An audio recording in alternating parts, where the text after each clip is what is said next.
कुर्डे साहेब.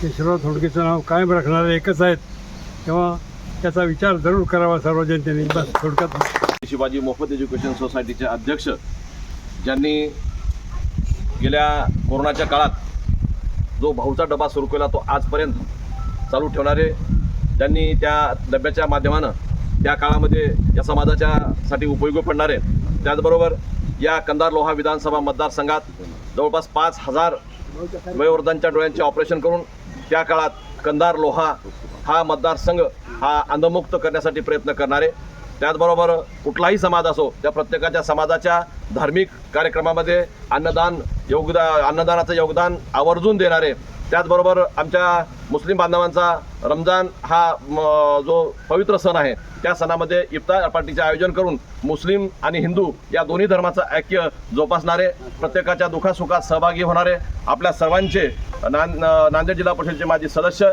तथा आपल्या कंधार लोहा विधानसभा मतदारसंघाचे शिवसेना नेते आदरणीय प्राध्यापक डॉक्टर भाई पुरुषोत्तमरावजी धोंडगे साहेब यांचा वाढदिवस आपण या ठिकाणी आपल्या बहादरपुरा नगरीच्या वतीनं या साजरा करत आहोत.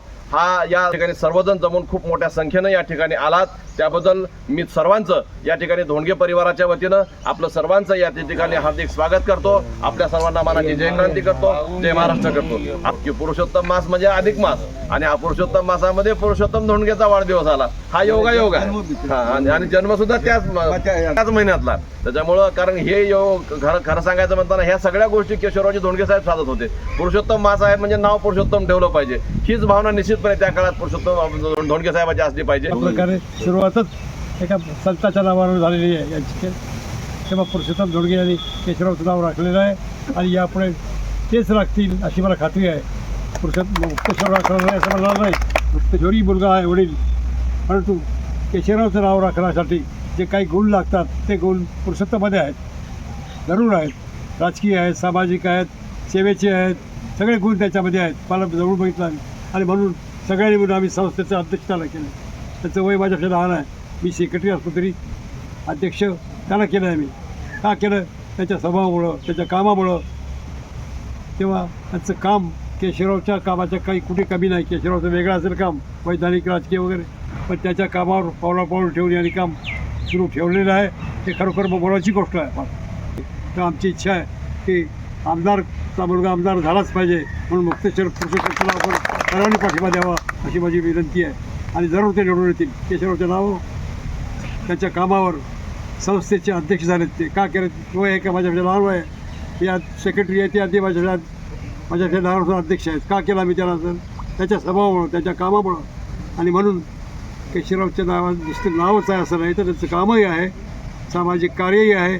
आता पक्ष काय, शेका पक्ष आता आमचा राहिला नाही. खरं पाहिलं तर मी शेका पक्षाचा आहे, कट्टर. केशवराव होते शेका पक्षाचे, तर शेका पक्ष संपत आला जवळपास. केशवराव धोंडगे गेले की शेका पक्ष गेलं. केशवराव धोंडगे विधानसभेत होते त्यावेळी खरपर त्यांच्यामुळे नाव होतं केशवरावचं. शेका पक्षाचे चिटणीस कोण होते कोणाला माहीत नव्हते. केशवराव धोंडगे विधानसभेत काय बोलतात, शेका पक्षाचा आमदार, अशा प्रकारे त्यांची काय आचार्य अत्रेने त्याची तारीफ केलेली आहे की मी इतका विरोधी साहित्यिक असून सुद्धा उपयोग नाही.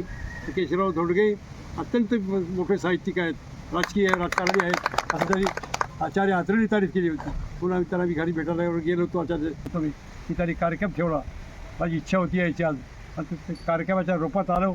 आणि आपल्याला विनंती करतो की आता हेच आपले केशवराव धोंडगे समजून आपण सर्वांनी कामाला लागायचं अशी आजच्या दिवशी विनंती करूया. आमचे उमेदवार हेच राहतील, तर पक्ष कोणताही असो.